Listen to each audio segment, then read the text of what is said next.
All right, welcome to Get NIST-y, the podcast that breaks compliance out of the checkbox trap and turns it into a real security advantage. No fluff, no FUD, just practical strategies to make compliance work for your MSP. I'm Jared Kasner, and I'm joined as always by my co-founder of Blacksmith InfoSec and co-host of Get NIST-y, Michael Zabarski. Today, in a special live episode of Get NIST-y, we're joined by Bob Miller, the founder and CEO of IR Game and the chief evangelist for Write a Boom. Bob, do you want to give yourself a quick introduction? Yeah. Hey, everybody. Again, Bob Miller. I am the CEO and founder of IR Game, which we're going to be talking about at some point here. And then Chief Evangelist Write a Boom. My history has been in the service provider industry for probably about 40 years, going on 40 years easily, back before it was called managed service providing. My last position was a COO of a large MSP, and we did both MSP work and MSSP work. So I including in introducing the security practice into the organization and helping to grow it, and just happy to be here with Jared and Michael. Yeah, great to have you. It's you are an absolute legend in the industry, and so we're so grateful that you've graced us with your presence here today. I don't know if it's legend or just old in the industry. I think those get confused. I think people would say, "Well, that's an old dude," and they said, "Yeah, well, I mean, legends are old, and that's how that stuck." I don't really. Yeah, you got to But I do survive love long the enough. community. Yeah, Yeah. it is a great community, and so it's Right. and like I said, you maybe the man who doesn't need an introduction into this, but and yeah, so Bob, let's go ahead and just dive right in here. So most Sure. MSPs think they have incident response covered. Why do so many plans fail and fall apart? What actually happens? Well, look, there's a lot of the thing when I really started studying everything about incident response. The one thing I learned was that every organization is a little different, right? They're like snowflakes, and there's really been no standard as it relates to incident response either, right? I mean, it's just pretty much everybody's been kind of rolling their own, other than the compliance standards, obviously we deal with, and controls and those kinds of things, which hint at or suggest ways you should do things. As far as people implementing, kind of a consistent plan, it's really everybody for themselves. And the tools there've been tools around. There's lots of great tactical exercises for incident response, and then there's the old, manual tabletops, right? Those have been around for 30 years. And, they pretty much have a prescription, right? Where you document a story and you kind of talk through it with PowerPoints and sit around the table, but they've got a lot of limitations, right? And I'm sure we'll get into some of that as we kind of go through that as well. And for the most part, the thing that I really have learned from at least all of the rounds that we played in our game is that people really didn't know what they were getting into, right? They don't, if you don't have experience with being in an incident, you really have no idea what the scale and scope of it is. And so it's really hard to try to build a plan to get ahead of it. I mean, it's like trying to build a plan about something you haven't ever seen before. And I think that's really created this gap about, okay, what's really an effective plan and what's not. And I'll give you an example in our MSP. So it's a 30-year-old company. They converted to, this was the MSP I was at, 90 days ago or so. And I'd been there 7 years, but we had a plan.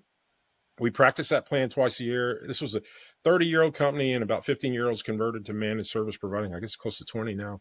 So, I mean, and we were an operational maturity level from service leadership. We were at a 4.5 operational maturity level. So operationally mature organization who really understood cybersecurity and everything else. And we had a plan. We practiced it twice a year. And then I went and saw Ethan Tancredi with Huntress do a pre-day at Write a Boom one time, and he did this MSP-oriented tabletop exercise. And it's the first time I'd seen one of those, right? Because usually they are other types. So but anyway, I liked it, and they were allowed us to take it and use it with our organization. So I ran it as an exercise for our whole organization. I got 80 of the 130 people in a room, and we ran this physical tabletop. And we wound up having to, even with all of our experience in IR plans and having been through them and everything else, we ran that game and we had to go and change a dozen things in our IR plan because of the gaps it highlighted and things that we just didn't know. And I, myself in my head, I went, man, if we're this mature operationally, we're this conscious of how to run cybersecurity, and we built the SOC. We're SOC 2 Type 2 compliant. You know what I mean? So I mean, we have the full breadth of knowledge that you would expect. If we miss 12 things in our IR plan, what chance does somebody who's kind of new at it, who hasn't really been through a lot of the same experiences, how easy is it going to be for them to get it right? So I think that lends itself to the, to that problem of, why has it gotten wrong more than it's gotten right? Yep. Yeah. No, But so those are some great questions that you asked there, and Mike, I'm going to turn it over to you to talk a little bit from your vCISO days, where you worked with a number of MSPs and saw some things go horribly right and some things go horribly wrong. So, maybe you can share some stories as well that kind of feed off of what Bob was talking about there. yeah, and I think Bob hit the nail on the head. There's the old adage of no battle plan survives first contact with the enemy, right? 100%. And 100%. and so you write what you think you need, and then you test it, and it highlights things like it did in Bob's case, and then you rinse and repeat and tune and tweak, and you still don't get it 100%, right? Because some threat actor is going to come along, and he's going to be ingenious, and he's going to do something you never expected. That's exactly right. But all you can do is you can prepare and stay on top of it. A lot of organizations that I saw had never done a tabletop exercise, didn't have an incident response plan even. And Right. so when we would come in, it was cool. We're starting from scratch. Let's get to know the business. Let's prioritize things, figure out which systems are important, what we need to protect, etc. And every time you do it, again, even running it, you learn things. The next time you run it, someone responds to it a certain way. You're like, oh, I should have brought this up for this client where I did the tabletop last time. And so it's both learning from running it and learning from actually participating in it, because you're always going to be finding new and ingenious ways for people to mess things up. Yeah. So let me ask you a question, Michael, but sorry, good, Bob. I just want to ask him questions and see he's been, he's got that experience. So when you go into companies and they don't have an IR plan, would you say on average they knew they needed one, but just didn't have it? Some didn't even know they needed it. Some knew they needed it, but didn't even know where to start. Right. I mean, some companies we would go into and there was zero policies. Right? Yeah. And so IR plan is way down the list. Way down the list. Right. Yeah, right. And so it goes back to that maturity model, right? And how mature is the organization? What have they done? Especially when you're working in the SMB space. Yeah. Right. And so I know Jared's had a bunch of experience with this, where he would walk into a new organization, startup, and he'd say, cool, what are we doing to protect client data? And just get blank stares. What do you mean protect client data? New concept to them, right? So it really does go back to level of maturity of the organization and what the people at the organization have experienced in their life. Because I've seen some very small organizations that have been very mature because they have had people join the organization with a bunch of battle wounds, and they're like, "Oh, here's what we did at our, here's what we did at PwC, and now I'm with this 20-person organization, and let's see how we can scale this." Yeah. And then there's other people that have done that and have had very serious shell shock, where they're like, "Here's what we did at Intel. Oh, I have zero budget. We can't do any of this." Yep. Yeah. And some people that have kind of grown up, and it's kind of where, Blacksmith came from, because Jared and I are used to being in the SMB space, having very limited budget, etc., trying to come up with how do you make this affordable for an SMB? How do you make this scalable, etc. And so I think a lot of this has to do with just, again, figuring out who are the players, what experiences have they had, and what have they already built at the organization, and then you can go from there and say, let's add to that, let's build on it, let's enhance what you have, etc. Yeah. Okay. Yeah, Mike, you were talking about my experience at small businesses, and I can tell you, several companies ago, I was running software at a health tech company, and my second week on the job, this was a company that was very, I'll call it methodical about their approach to developing software. It was FDA approved software, and so it had to go through verification and validation and a whole process. But because of that, they lost the institutional expertise in deploying to production. Right, the deploys to production were happening once or twice a year, even though they were a startup, because they were so used to working and having everything completely fully vetted in the development environment. So when it came to actually moving code from the pre-production environment to the production environment, that institutional knowledge was just gone. And so second week on the job, somebody pushes code to production, the entire system goes down because what they hadn't been doing is testing the deployment processes to get things into production because they couldn't do it. It was so focused on that pre-production environment. And so, and of course, zero incident response plan, zero policy, zero anything. And so walking through how to create an incident response plan in the middle of an incident was, we'll call it entertaining. Worst time to do it. That's for damn sure. Convening war rooms and bringing in my own expertise in software development, but I also do a lot of, Bobby, before we jumped on, you were talking about a tabletop exercise you ran for your local emergency response services. Guess what? Right. They do a lot of the same IR planning that we go through from a technology standpoint. 100%. The scale and the scope is a little bit different, but it's the same idea. And do a lot of volunteer work with our local emergency response team. And so it's borrowing the language and the terminology from the incident command system from emergency response services and bringing that into the incident response plan and building out and building that muscle memory. And hopefully most of us are not building our incident response plan on the fly, trying to land the plane while the plane is crashing, right? Right. But at the same time, if we don't start building that muscle memory early and often, we're never going to be able to react in the event of an emergency. And so I saw that, like I said, firsthand in the second week on the job, where most of my staff were pretty junior, had never really been through a production down incident before, had never really seen it, didn't know how to communicate, didn't know how to troubleshoot, didn't know how to even log into the production systems, didn't know how to do any of that work. And because they had none of that muscle memory, they were not just institutionally deficient, but experientially deficient from, like, they just hadn't been through it before. And so that's part of the entertainment we get as we become the adults in the room, if you will, as we go forward here. Yeah, well, I mean, the question has always been why not? Why don't they? Why haven't they started? Looking into incident response. Why they haven't? That was the question I asked. Because again, as an MSP, you run into this all the time, just like you guys are both illustrating. You run into it all the time, and when you try to explain to them that it's important, you get kind of a blank stare because they don't know what the word important means in context to them, right? And I thought about it a long time. I mean, it took me quite a while to sort of try and figure out what the linchpin was related to it. And what I figured out is because you have never been through one, you don't have any kind of emotional engagement with the process, right? It's an abstract concept to you. Until you're able to kind of form that by going through something, you just don't have that frame of reference. So everything seems like an abstract concept, which is pretty easy to filter out and ignore, right? And that really was the beginning of what was IR game at that point, because what I needed to do was create something.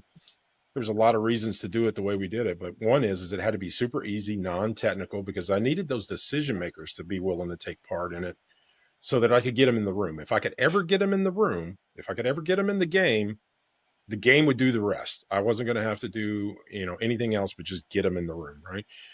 Because just the way the game mechanics of the system work, they are under pressure. They have to actually play a role. They have to actually allocate resources. They can't sit there and watch it on the screen and look at their phone every other minute doing other work.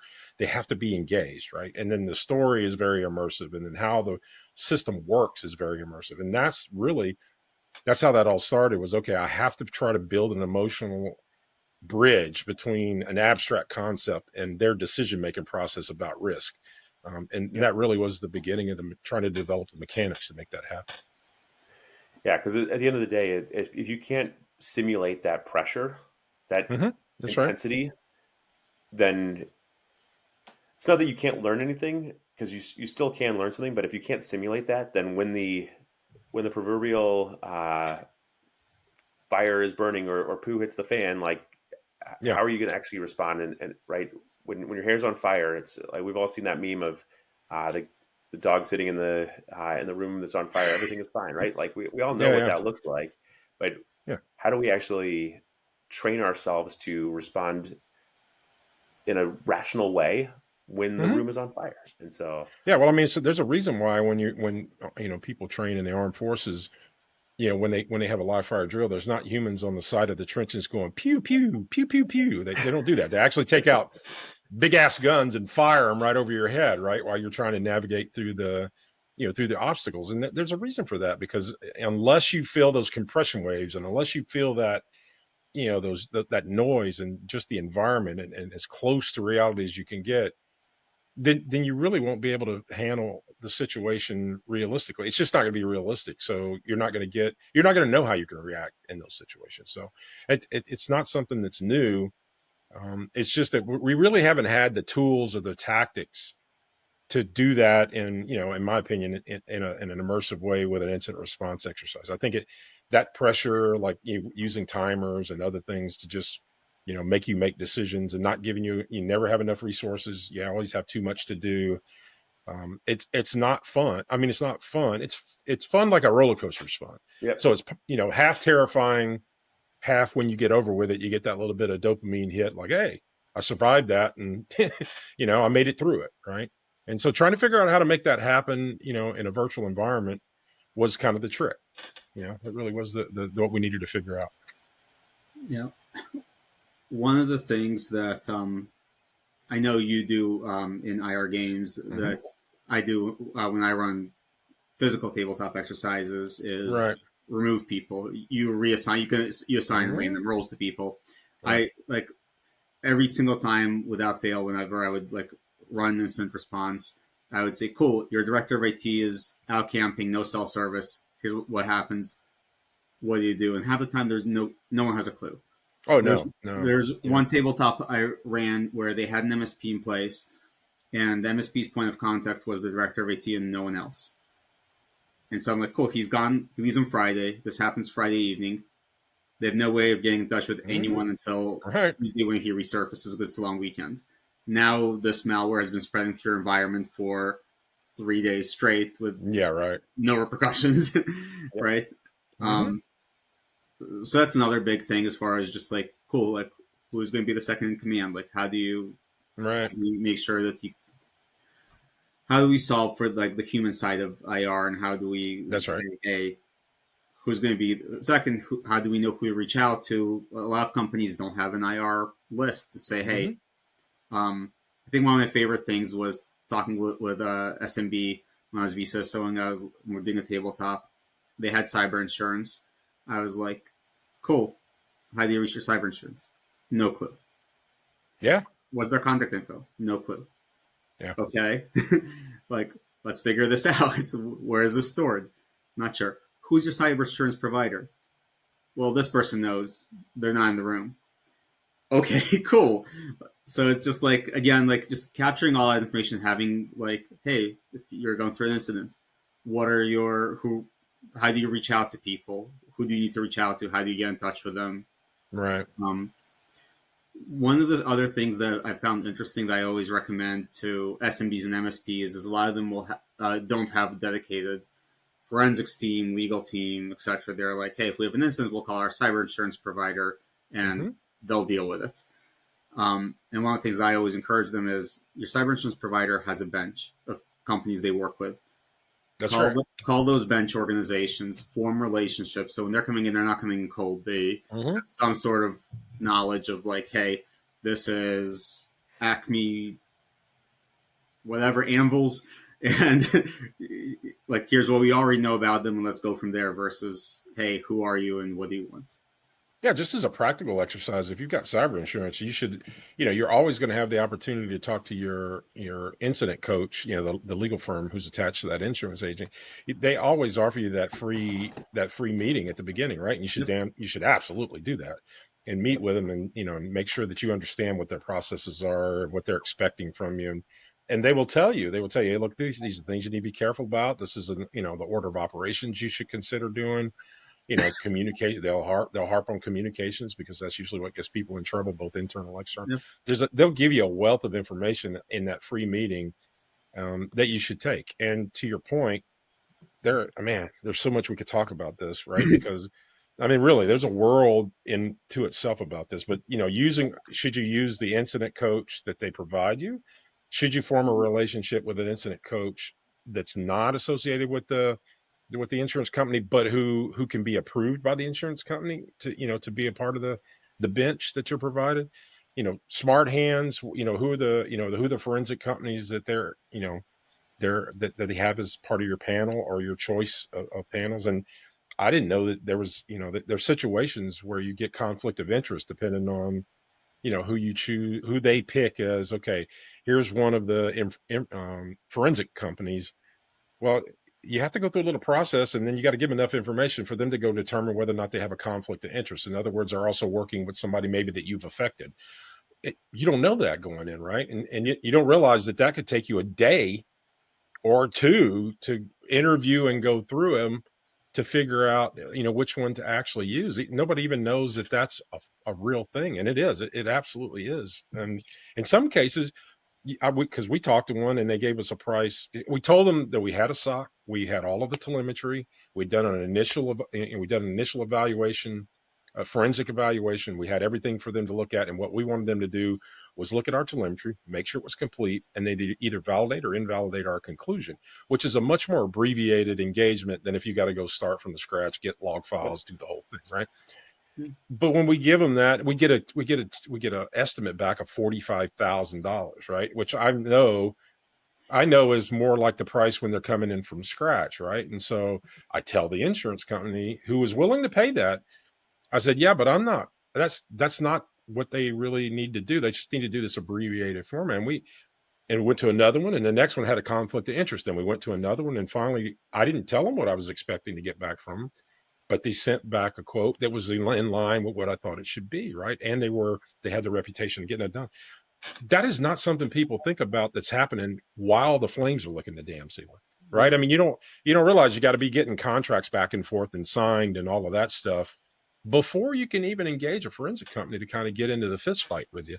And it's, it's just so many things like that people just don't understand unless they go through the exercise of seeing what that's kind of like, right? And that being put in front of you so that oh, well, this is something we really need to think about doing. And you guys mentioned you got a cyber insurance policy. One thing you should never do is store your cyber insurance policy on your local area network, because if you do, they'll find it, and then they'll go see what your premiums are and how much you've got to work with, right? I mean, What I tell people to do is don't put it on your network, make a copy of it, alter it, reduce your coverage way down artificially, and then leave that on your damn local area network. So if they go steal that, then they'll say, oh, well, these guys ain't got no money to work with. So when you go to bargain on ransomware or whatever, at least you're not giving them any leverage, right? You're actually taking some leverage out from under them. So, but it's little things like that, right? And that you learn by practicing, that really can make the difference. Yeah, another thing. One of our audience actually pointed out. So thank you, Stephen, for pointing this out. It's not just your IR team or your forensics team that is going to have experience and come in and help you out, and it might also have conflict of interest. PR and legal are going to have experience. 100%. The ones that are provided externally are going to have experience with incident response. Your in-house PR team, they are almost certainly going to be amazing when things are going well, and they're pumping out press releases and talking about how great you are as a company and the new integrations and things like that you've put up. But how are they going to respond in an emergency? What are they going to do when the FBI is calling or a reporter is calling for comment, right?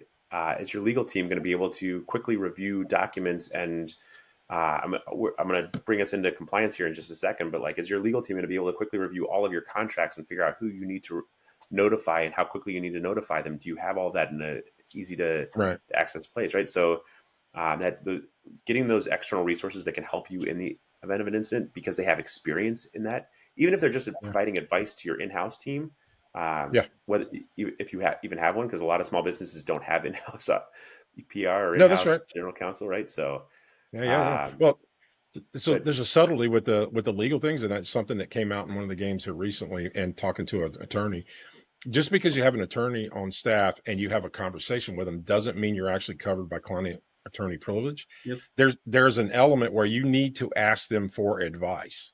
You need to physically say, here is a situation. What guidance would you give us for this? And you need to document that. That actually is what triggers client attorney privilege. If they're just in the room while you're having conversations, that can actually be deemed non-client attorney privileged information. It can be discoverable. So and now I tell people you should have a checklist. So as soon as you decide that you're going to get an attorney involved, the first thing you need to do is to ask them, 2 or 3 questions to get their advice back on about how to handle something, even if it's trivial, just so that you have set the groundwork for, okay, that we have established a client attorney privilege. And by the way, an in-house counsel versus one provided as an incident coach are really 2 different things. Either the incident coach you went and made a relationship with before, on your own and is approved by the insurance company, or the one you're working with that's provided by the insurance company. They have a different mandate than obviously someone who's working as in-house legal counsel for the organization. So knowing when to shift gears is also kind of important about who you're getting advice from about that. And to your point about PR should never be issuing anything with it, especially in an incident. They really should be taking guidance from the incident legal counsel, right? The incident coaches, about what can be said. They can have something to do with how it's said, but they can't have anything. They can't be the ones forming what is said. That's got to be in conjunction with your incident coaches, because that communications plan and how you respond is hypercritical, because that is usually the interface at that point. That's the interface between your organization and the public, right? That's what's really going on, whether that's law enforcement or customers or whatever. So you have to have a really clear audit trail that if your customers ask you a question, that you answered their question, or you at least responded to their question. And then the whole process of how do you keep people informed and what language do you use to inform them? Again, all things that have to be part of that plan, man. Yeah, and I will say language becomes super important also, because if you use the wrong language, words matter. Even well-intentioned and responding, if you're using the wrong language, you can get yourself into even bigger trouble. You use the dreaded B word instead of incident, all of a sudden you could be opening yourself up to a world of hurt. But Mike, I want to pivot into compliance. That's the Voldemort word. And the compliance aspects of this, right? So, and Bob kind of touched on this earlier, but things like HIPAA, New York Department of Financial Services, a lot of these frameworks require an incident response plan and that you're testing it. But because of those, they also are going to start introducing some of those conflicts of interest with your forensics teams, right? So with HIPAA, for example, where you need to have a business associates agreement, so you're notifying your customers and downstream data partners that there's been an incident. That's where you can start to trigger some of those conflicts of interest. So let's just talk compliance and what is required and what's not required from an incident response planning and testing standpoint, and how that kind of relates also to some of those conflicts of interest that Bob talked about earlier. Yeah, and I will say there's just to go back a couple seconds first, don't use the B word, avoid the I word. It's potential incident. Mm-hmm. It's an event, right? It's an event until it's an incident. Then it's a potential incident. Right. But yeah, no. So that part is always interesting, because there's definitely a level of friction, right? Because if you have BAAs or other contracts that say, hey, you have to notify us within 24 hours of actually discovering an incident, right? So first of all, that's why we don't use the incident word, because once you use incident, now you have an incident. Now all those contractual clauses get triggered. And the other piece of that is make sure you understand that I've seen where a lawyer will say, hey, here's what you're allowed to say. And then PR comes in to changes it to in the way of how they want to say that. And by changing how they want to say it, they don't rerun it past the legal team, and now they've said too much. Yeah, that's a mistake. Yeah. And so it needs to be like a full cycle of everyone signing off before it goes out. That's right. Anyways, back to your question, Jared. So yeah, from a compliance standpoint, again, you're going to have those requirements, right? So you need to understand, figure out the scope of the potential incident, figure out, hey, for HIPAA, how many records were actually affected? Do you have to disclose? Do you need to disclose? Who do you have to disclose to, etc.? How the disclosure needs to happen, right? Same thing for other frameworks, right? They all have triggering mechanisms other than just time of how many records were affected, etc. But having all that documented somewhere, so that, again, you can reference it back and you aren't in the heat of the moment scrambling, trying to figure it out. Yes, you're going to have lawyers giving you feedback as well.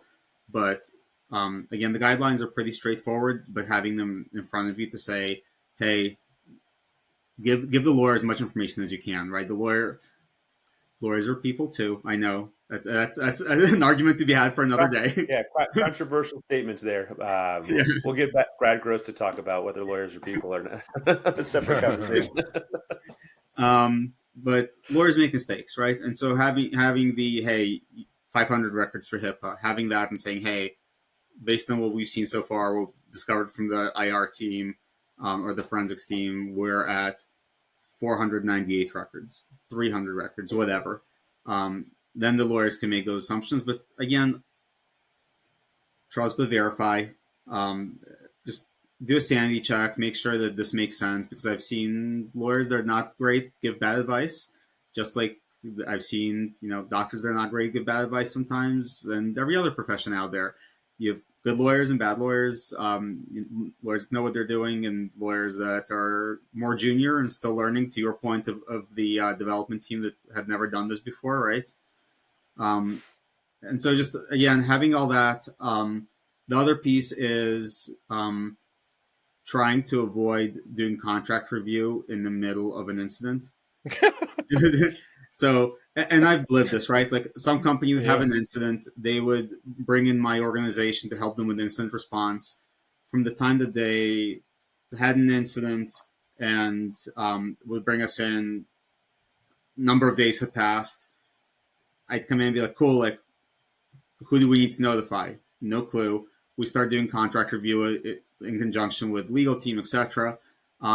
Now another couple of days has passed. Most of those contracts had 24 to 72 hours. And it's like, cool. So we've got an incident. We're in breach of contract for a couple of these contracts, etc. Which goes back to two pieces. A, do the contract reviews ahead of time. Store those notification requirements somewhere. That's really important. So you know who to reach out to, how to reach out to them, how to make those notifications. That should be part of your IR plan. And then the other piece of that is, don't say the B word or the I word until you're certain that you have it, and make sure your ducks are in a row and you're ready to follow through and all that, everything that implies. Man, that was a lot. There's a lot in there. Yeah. There's a lot. BAA, we could talk another hour about those things. BAAs, and then also, compliant. Yeah. So it's the deal. I think most people, at least MSPs, they should know this, but they should understand that it is the organization who's responsible for the data. So the customer who is the one responsible for the HIPAA violations, right? What the MSP does is whatever services they're providing, they have to provide feedback to that organization so that they can make a determination about whether or not data was exfiltrated and to what extent. You know what I mean? Because that's not something that an MSP is going to really have the purview of understanding, right? So, but to your point about the BAAs, the thing you need is an MSP. People need to make sure that their managed service agreements have the carve outs for, look, if your organization requires a BAA, here is how you submit your request for a BAA agreement. This is the process. Because if you don't do that, when you get into a bad situation, they're going to say, no, I emailed you our BAA when we first signed up, and we didn't get a return, but that meant that you accepted it as far as we're concerned, right? And you don't want to get into that situation. So you want to be sure and document, look, if you need a BAA, it's on you to follow this process for us to get that done and executed and recorded in the right way. And then like the HIPAA violations, it's on them to do. Also, you need to carve out for cyber incidents so that you don't run into problems with your SLAs, because it is one of the first things that the insurance attorneys are going to do is they're going to ask you for every variation of contract you have with a customer, and they're going to comb through those looking for if there are any violations to the terms and conditions of those contracts. So if you built SLAs in but did not build in carve outs for force majeure events like cyber attacks or things like that, then you could be responsible, for those SLA conditions, regardless of what caused you to miss the SLA. So this is not a one size fits all, one trick pony thing. All these things are related. Your MSA, your processes about handling BAAs, your processes about handling SOC 2 Type 2, and what's involved in that. If that's part of what you do as an organization, all of those things are part of kind of a part of the same fabric of how all of this kind of works together, and how big the problem can be, if you don't know how to manage through all of that. Yeah. Let me ask you this question. Actually testing your incident response plan and providing evidence of that, and showing that, documenting that, right? You can get yourself into trouble just because 100%. haven't been testing the things that you said you were doing, right? And so all these things, SOC 2 type 2 auditors are going to look. They're going to say, okay, do you have an IR plan? Have you trained your staff on it? Do you practice and test it? And then have you documented the lessons learned and what you're training on? You're not going to be able to just hand them a document and call it a day. If at that level, for that particular level of certification, you have to actually show them artifacts and proof that you did that. They're looking for some sort of after action report that shows that you actually did that you learned something. You're exactly right. You're not just doing an after action report on the real incidents. You need to be doing the after action report on the test incidents. On the practice. To That's show exactly. show that you're practicing. So in the interest of time, I'm going to, Mike, I know you have a lot that you want to get to. I can see you jumping, but I'm going to pivot us into some audience questions here. And so, Bob, the first question is actually for you from one of our audience members. And they're curious how the Pareto principle, the 80-20 rule, applies to incident response. Yeah, well, I mean, that's what most people don't know about cyber incidents is that they're about 20% technical, right? When you really get down to the entire, what we're talking about is the entire scope of an incident and everything that goes on related to it. Well, if you take that all as a body of knowledge, about 20% of an incident typically is technical. In other words, how were you breached? What mechanics were used? What's the forensic data that was left behind? How did they get into our defenses? All those kind of things. But that's only about 20% of the organizational effort to deal with an incident. The other 80% has to do with other things like we're talking about here. It's like, stress on your employees, cash flow, depending on what systems have been affected, PR problems, law enforcement problems. It all comes down to reputational issues, stability issues, between you and your customers and how you communicate. And when you have an incident, I mean, it's a much bigger puzzle than it looks like on the surface. Most people just confuse that with what's the technical, how do we get past this technically as fast as we can?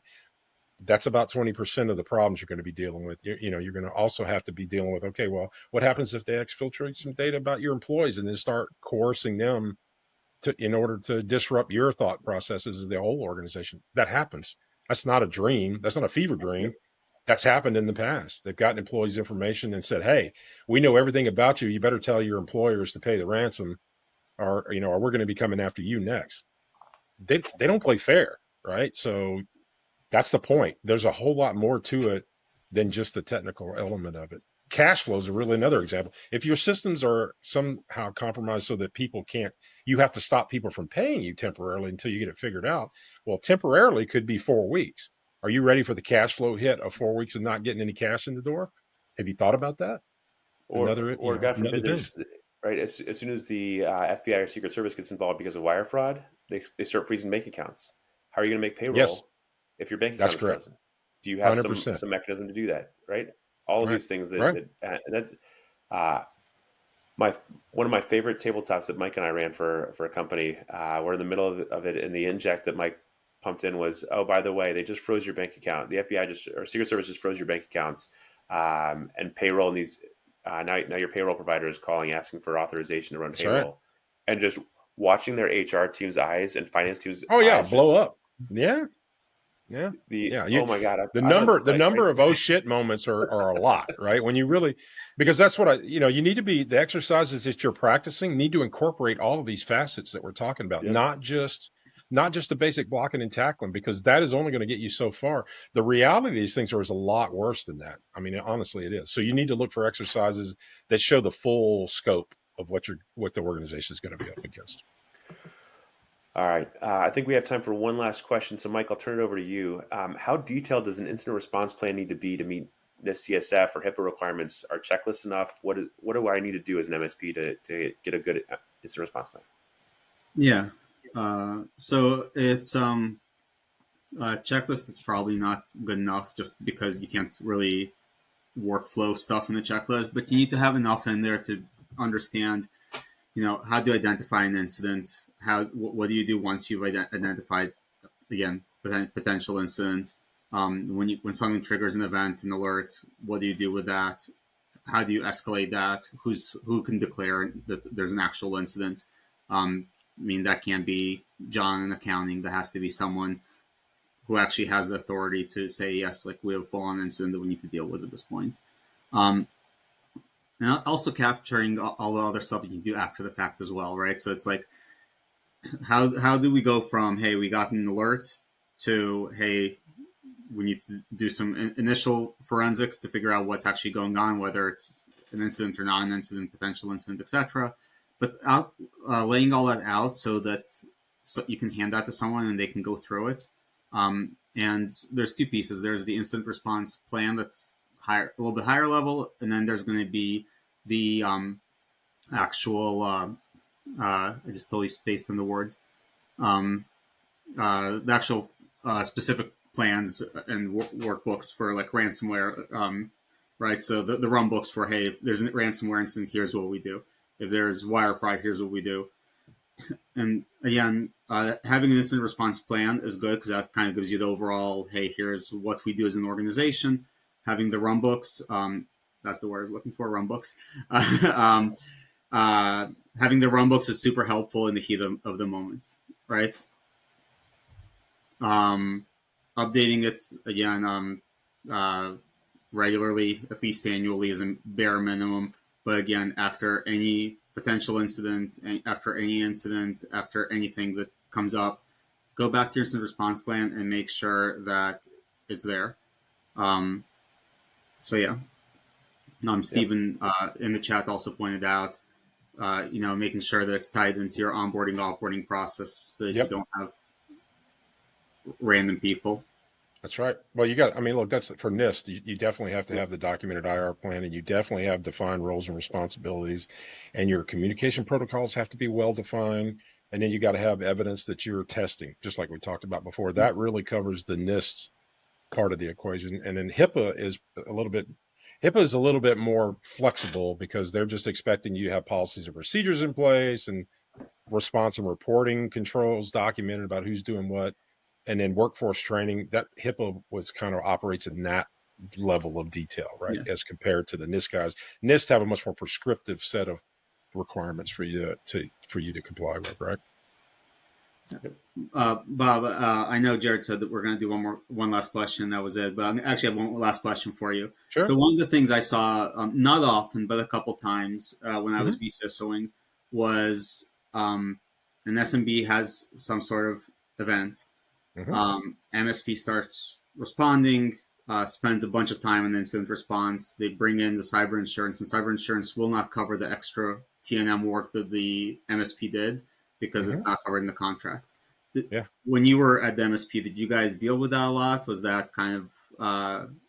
Well, we knew it was, we were smart enough to know that was going to be a risk to begin with, right? So in every scope of work that we have, our MSA, first of all, said, hey, more details about this will be defined in the scope of work. So whatever the service was we were doing for the customer in the scope of work, we always defined that in no way are we responsible for incident response, right? And the work involved in that, we just kind of put that in there, right? It was always in there. So it was our job to detect. And if we had controls in place, because not every customer used all of our services. So some of them were independent of our control, right? We did co-manage stuff in some ways. So we just made sure to very clearly delineate that customer by customer. That's how we worked around it. And our MSA basically said, look, we do not provide any service that's not 100% spelled out in your contract, which has our product descriptions attached to it, which provides you with the information of exactly what we do, and anything outside of the scope of that is not something that we provide, right? I spent probably 6 or 8 months with Eric Tills. Those of you that don't know him, you should look the man up. But he is the man, as far as I'm concerned, on MSAs in the MSP space. And we probably spent 6 months cleaning up our entire document strategy from MSA all the way down through product descriptions, service descriptions, scope of works, the whole 9 yards. So that's how we dealt with that, is just to make sure that it was very, very clearly documented. Yeah, I always found it fascinating and again, I didn't hit that very often, but I always found it super fascinating when we would hit that, because it was like, so you wanted the MSP to not stop the attack and let it continue perpetuating until you guys got involved a couple days later, because it was always like, reach out to cyber insurance, they get forensics, then there was paperwork to get NDAs in place, etc. Like you wanted the MSP to just, and most of the time we were able to claw that money back from the cyber insurance. Right. But it was just like, I never understood the logic behind them pushing back on that. Yep. It's all about dollars out the door for them. Yeah, right? no, I get that, but yeah. All right. Well, look, we could, Bobby, you said this several times earlier. We could talk for hours on this topic. Right. May not make us big fans of cocktail parties, but we love this stuff. We live and breathe it. But in the interest of time, we'll go ahead and wrap up here today. Bob, thank you so much for joining us today. And thank you to our audience for tuning in. If you learned something today or just enjoyed the conversation about incident response, don't forget to follow us on Spotify, Apple, or wherever you listen to podcasts. If there's a topic you're interested in learning more about or a burning question about security and compliance you need answered, head over to blacksmithinfosec.com/ask and look for an answer in an upcoming episode. Thank you all so much. Hi, everybody. Get NIST-y.